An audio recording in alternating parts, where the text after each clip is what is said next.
is February. You already know what time it is. Black, y'all, and I'm black, y'all, and I'm blacker than black, and I'm black, y'all. Greetings, good day, and welcome. I'm Deanna, project manager and grants consultant, and today we're talking about grants you should apply for during Black History Month. Before I was a project manager, I was a grants consultant. I have been working in grants and development work for about 6 years now, and the work I do, I am not shy about it. I am for my people, by my people. There are billions of dollars available in grants and donations. However, barely 10% of that goes to organizations and businesses that are serving people of color, and even less are going to organizations not just serving people of color, but that are ran by people of color. So my work has always been focused on, as I said, for my people, by my people. I not only want to educate people about grants and fundraising, fund development, strategic partnerships, and all that juicy stuff that comes with getting grants, but I also want to provide people with the money and allow them to go after it. The grants that we're going to talk about today will either be A, for Black-owned small businesses, or B, Black-led nonprofit organizations. If you identify with either one of those or know someone that does, keep watching. If you are someone who wants to learn more about grant seeking, fundraising, fund development, strategic partnerships, and all that great stuff, in addition to being provided with grant opportunities that you can apply for on your own, make sure to subscribe to my newsletter. Now let's talk about some funds that you can go after starting now.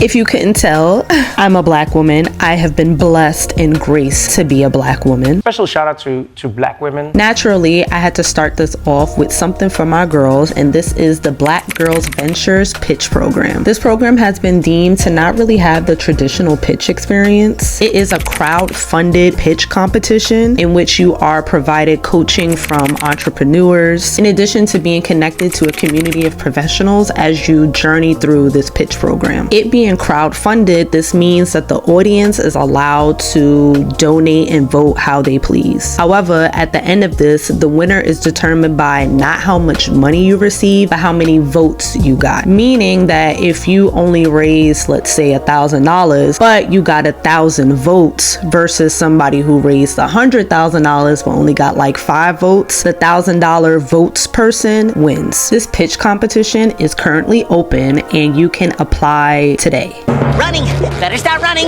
Running! This next one, I know many people have heard of this business, but maybe didn't realize that they also have a grants program. But this one is the FedEx Small Business Grants Program. The application is not currently open. It opens March 1st and closes April 1st. So you got all of March to sit down and apply. Once the application period closes April 1st, FedEx will then choose 10 small businesses to award, in which the first place winner will get $50,000 and the remaining 9 will get $20,000 each. In addition to the award money, you will also get access to premium customer care, FedEx packaging lab consultation, $500 print credit at a FedEx office, $300 in MyFedEx rewards voucher, digital sales and technology consultation, an invitation to join the Small Business Strategic Insights Forum, and your story highlighted on the FedEx Small Business Center, which just means that you are opening up your networking that much more. And where there is more networking, there's more potential funders and donors and connections to be made in order to get access to more grants. However, the only thing though is that you have to have an active FedEx business account, and the account had to have been created for this year before September 1st, 2023. If you don't have a FedEx small business account, that's all right. That's fine. Still save this opportunity for next year. It's very easy to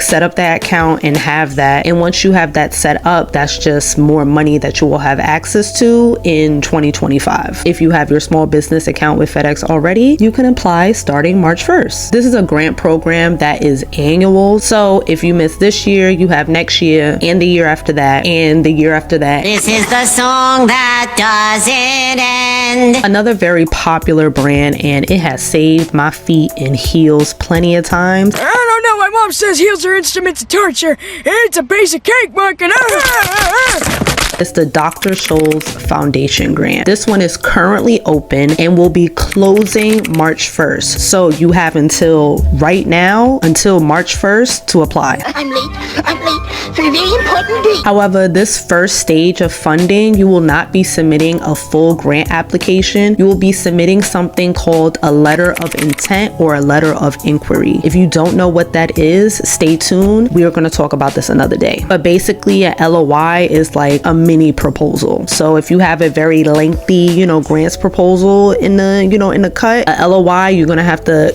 cut it down. The typical grant amount is between $5,000 and $25,000. So when you're applying, I would stay within that range. They might give you a little less, but they might give you a little more. But initially, you should go after them between $5,000 and $25,000. Unlike the first two, which were specifically for small businesses, Dr. Scholl's Foundation only supports 501c3 nonprofit organizations and proof of that tax status, which means you need to have your IRS determination letter. The Dr. Scholl's Foundation states that they are not limited in what areas in which they will support, and they are open to a wide range of projects and initiatives, programs, and ideas. However, the ones that they tend to support usually fall within the areas of education, social service, healthcare, civic and cultural impact, and environmental. If you are someone or you know someone that works in any of those areas that I just announced, add Dr. Scholl's Foundation to your list. This next one is going to be awesome. We're going to be sitting here talking about it for a little while because I got a lot of notes. But this one is the Nathan Cummings Foundation. Yes, this one is currently open, so you can apply starting today. However, you only have until April 30th, which is a good amount of time, but time be moving quick, okay? So make sure you put April 30th as the deadline on your calendars right now. One of the things that stood out to me about this foundation is that not only do they have grants and grant programs, but they also have something called PRIs, which are program related investments. Now, the distinction is though grants don't have to be paid back, they are gifts, PRIs do have to be given back to the funder. If you do decide to apply to this foundation, their range of grant awards is from $50,000 to $250,000. However, if you are looking to apply for a PRI, then that range will be $200,000 to $500,000. A reminder, when I say range, that means that what I'm giving you in that frame, that's how much money I want you to ask from them. So if I'm saying between $50,000 and $250,000 and you are requesting $500,000, you're not listening. Patrick, say that again. That again. We'll save the importance of applying within a grant range for another day. But I'm telling you now, listen to the range. Unlike the Dr. Scholl's Foundation, in which they were much more open with their areas of support, the Nathan Cummings Foundation is very specific about what programs and initiatives they're seeking to partner with. They have 3 distinct areas of support. One being racial justice. More specifically, the 3 distinct areas within racial justice that they support are: 1, foster civic engagement. That can look like work in which you are fostering leadership development for public servants, including advocates and elected officials. You are encouraging innovative policy changes and advocacy, or you are doing work that decreases policies that are designed to disenfranchise Black and Indigenous people of color within their communities, within their work, and putting them at like political limits. 2, addresses the racial wealth gap. Hey y'all, Editing Deanna here, and I just realized my camera decided to just stop recording. So I'll give you guys a few seconds to write this down and go.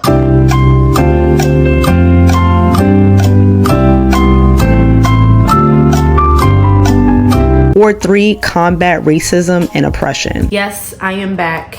And yes, my camera decided to stop yet again. So you have another few seconds to take some more notes. Go!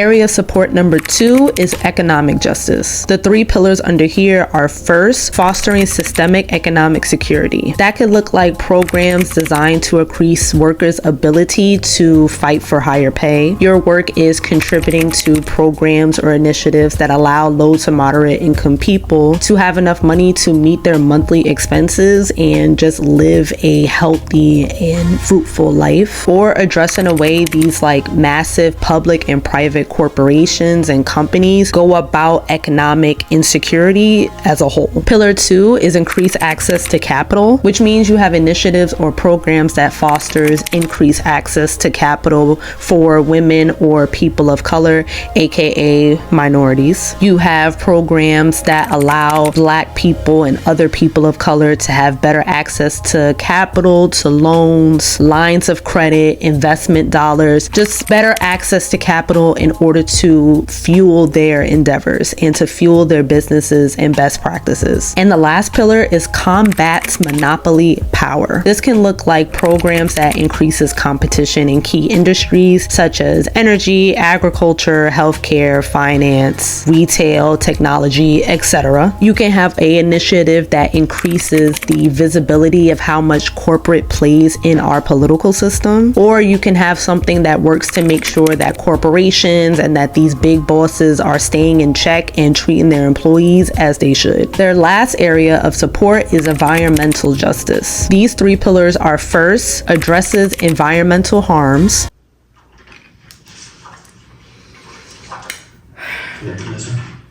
And go.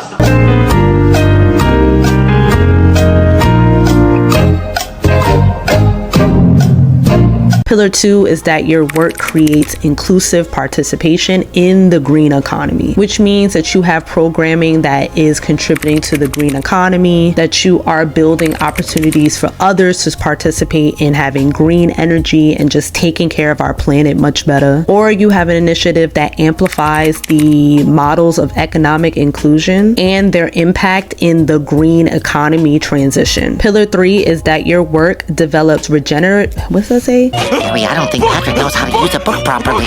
regenerative economic models. This means that the work that you're doing is creating economic and political policies and investments for this green economy. Your work can be focused on increasing investments into organizations and social movements and other businesses that are focusing on building up the green economy, or that your work is focusing on spreading awareness about economic models that'll make the world much greener and much more efficient for years to come. Ooh, man, talk about being specific. But I like when foundations are specific, because sometimes they don't be giving you enough, but damn. Next, a name that you guys probably know very well, but it is the Bank of America Charitable Foundation. Bank of America has 2 different areas of support in which they provide grants for. This first one, which is due February 16th, so make sure to mark your calendars if you're trying to go after this. But first is the economic mobility focused on needs of individuals and families, specifically in the areas of workforce development and education and basic needs. Under this focus on needs of individuals and families, there's 2 pillars that Bank of America specifies. One is health and the second is jobs. For health, they want to focus on programs and organizations who are working to address the economic and social conditions that influence family stability and an individual's health, including access to quality community-based health services, crisis prevention tied to family stabilization programs, and other poverty-related issues. This means that your work or programs, initiatives, whatever that you are doing, it should be focused on things like access to healthcare, food access and nutrition for young people and families, family stabilization and making sure people have, a home, they got food on their table, they have a job, clothes on their backs, etc., and services for the homeless. For jobs, they specifically state that building pathways to employment by supporting a range of workforce development opportunities, including education, upskilling, and reskilling programs that will help individuals and families stabilize and advance. Programs and initiatives that would fall under this pillar would typically be like youth workforce development and employment programs, skills training and vocational training for adults, but through alternate routes, programs that focus on removing barriers to employment and education, in addition to supporting academic institutions and programs that offer student support. Their second area of support is the economic mobility focused on needs of community. Specifically, they are focusing on affordable housing, small businesses, and neighborhood revitalization. For this area of support, the application opens May 27th and closes June 21st. So though you can't apply just yet, you have plenty of time to get your application in order. More specifically, for the 3 pillars under this area of support, first, affordable housing. They support efforts of organizations working to preserve and increase access to a mix of affordable housing options,